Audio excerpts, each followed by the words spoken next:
రాజమౌళి గారు మహేష్ బాబు గారికి వారణాసి సినిమా షూటింగ్లో చుక్కలు చూపిస్తున్నారు.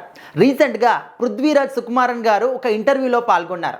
ఆ ఇంటర్వ్యూలో ఆయన మాట్లాడిన మాటలు విన్న తర్వాత అందరికి కూడా క్లియర్గా అర్థమైపోతుంది ఆ షూటింగ్ కోసం, ఆ సినిమా కోసం రాజమౌళి గారు కావచ్చు, టీం అందరూ కావచ్చు ఎంత కష్టపడుతున్నారని చెప్పేసి. డే అండ్ నైట్ కూడా నిద్రాహారాలు మానేసి కూడా సినిమా కోసం చాలా కష్టపడుతున్నారనే విషయాన్ని అందరికీ క్లియర్ కట్గా కళ్ళకు కట్టినట్టు పృథ్వీరాజ్ సుకుమారన్ గారు ఎక్స్ప్లెయిన్ చేశారు. అయితే ఈ సినిమా షూటింగ్లో పాల్గొన్నప్పుడు రాజమౌళి గారు చెప్తున్నటువంటి ప్రతి ఒక్క సీన్ కూడా అసలు మనము ఈ లోకంలోనే ఉన్నామా, వేరే లోకానికి వెళ్ళిపోయామా అని మేము ఊహించుకుంటున్నాం. అంటే యాక్టింగ్ చేస్తున్నంతసేపు కావచ్చు, అదేవిధంగా ఆయన సీన్ని ఎక్స్ప్లెయిన్ చేస్తున్నప్పుడు ఇది ఇక్కడ ఈ విధంగా చేయాలని చెప్పేసి చెప్తున్నప్పుడే మేము ఊహించుకుంటున్నాం, మేము ఇక్కడ లేము, వేరే లోకంలో ఉన్నాము అనే ఊహలోకి వెళ్ళిపోయామన్నమాట. సో ఆ విధంగా స్టోరీ అనేది ఖచ్చితంగా మాకు యాక్ట్ చేస్తున్నప్పుడు సీన్ని వింటున్నప్పుడే ఆ ఫీల్ కలిగితే మీరు థియేటర్లో చూస్తున్నప్పుడు ఇంకెంతో గొప్ప అనుభూతి కలుగుతుంది అనేది మేము మాటల్లో చెప్పలేము. ఖచ్చితంగా ఈ సినిమా అనేది ఇప్పటి వరకు అసలు భారతీయ సినిమా చరిత్రలోనే ఏ సినిమా కూడా ఇవ్వనంత గొప్ప ఎక్స్పీరియన్స్ని వారణాసి సినిమా మీకు ఇస్తుంది అని చెప్పేసి సుకుమార్ గారు చెప్పడం జరిగింది, పృథ్వీరాజ్ సుకుమారన్ గారు. అయితే ఆయన ఇప్పటి వరకు చేసినటువంటి అన్ని సినిమాలు కూడా ఆయన యాక్టింగ్ కింగ్ మనము పెట్టింది పేరన్నమాట. అసలు ఆయన జీవించేస్తాడు ఏ పాత్రలో అయినా కూడా.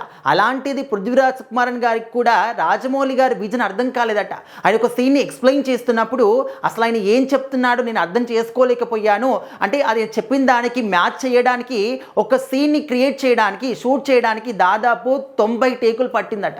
90 టేకుల నుంచి 98 టేకులు తీసుకున్నారట. అంటే అంత గొప్పగా రాజమౌళి గారి విజన్ ఉంటుంది, అంత పర్ఫెక్ట్గా ఆయన సినిమా షూటింగ్ చేస్తారు.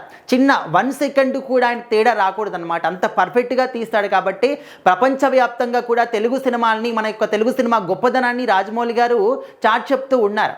అయితే ఈ సినిమాని దాదాపుగా 1200 కోట్లతో తెరకెక్కిస్తూ ఉన్నారు.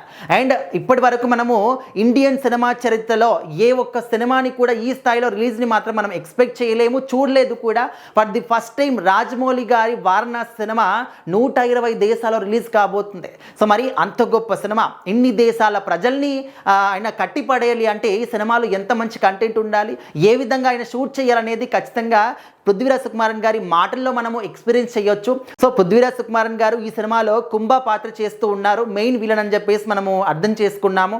మరి విలన్ పాత్రకే ఇంత ఘోరమైనటువంటి కఠిన పరీక్షలు ఉంటే ఒక సీన్కి 90 టేకులు తీసుకున్నారంటే మరి హీరో మహేష్ బాబు గారి యొక్క సీన్కి అంటే ఆయన యొక్క పాత్రకి ఏ విధంగా ఎంత పర్ఫెక్ట్గా రాజమౌళి గారు ప్లాన్ చేశారు, మరి ఆయనకి ఎన్ని చుక్కలు కనిపిస్తున్నాయో అని చెప్పేసి చాలామంది మాట్లాడుకుంటూ ఉన్నారు. సో మొత్తానికి వారణాసి సినిమా గురించి ఏ చిన్న అప్డేట్ వచ్చినా కూడా చాలా వైరల్ అవుతుంది. మరి చూద్దాం ఇంకా ఈ సినిమా నుంచి కావచ్చు, టీం నుంచి ఎలాంటి అప్డేట్స్ వస్తాయి ఏంటి. మరి పృథ్వీరాజ్ సుకుమారన్ గారి మాటలకి మీరు ఏ విధంగా అభిప్రాయపడుతున్నారు ఖచ్చితంగా కామెంట్ చేయండి.